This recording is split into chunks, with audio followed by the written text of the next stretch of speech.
I found many obstacles that come in the way of relationships. For me, three seem to be most prominent: lack of communication skills, high expectations, and the third one was lethargy. Anyway, let's start with the last one. By lethargy, I mean people's misunderstanding that a relationship, say a marriage, has some inherent quality that makes it successful. In other words, once you have a big wedding, a big Greek wedding, the marriage will ensure that everything goes smoothly. That I call complacency. Participants have to make a marriage work. That takes time, patience, energy, and dedication to the institution of marriage, or to any relationship. Like a friendship, you have to make a friendship work. Now, one more thing. To work on a relationship, you have to be constantly working on yourself, going within to understand your psychophysical nature, and even deeper to understand your spiritual nature.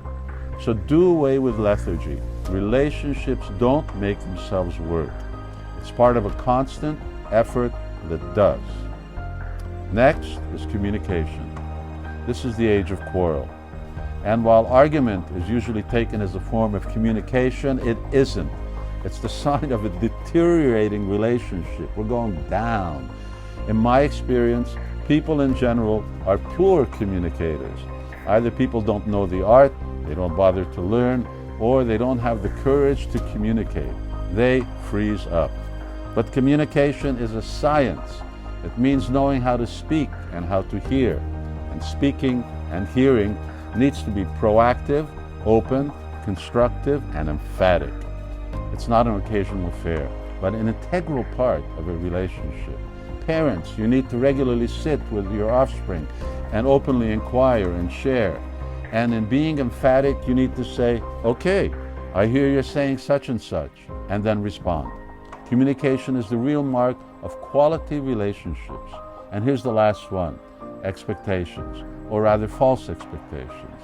We're not perfect, but often we have idealized expectations from others or from a relationship. In my own personal experience, I saw my father as a real example of someone who accepted people for what they were. He nudged me along to improve and grow, but at the same time he accepted me for what I was and didn't try to make another person out of me.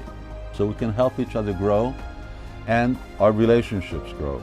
But don't try to change the other person. Help him or her become more himself or herself. There are many books available today on the topics I mentioned, making relationships work. Unfortunately, few include self-awakening as an essential purpose or goal of relationships. But if you don't know who you are, then even if relationships work, they don't bear life's ultimate fruit, self-awakening. So then what did you give each other of lasting value? Favorable relationships help keep our minds on self-development, on self-awakening. So healthy spiritual life means healthy relationships. Good luck in both.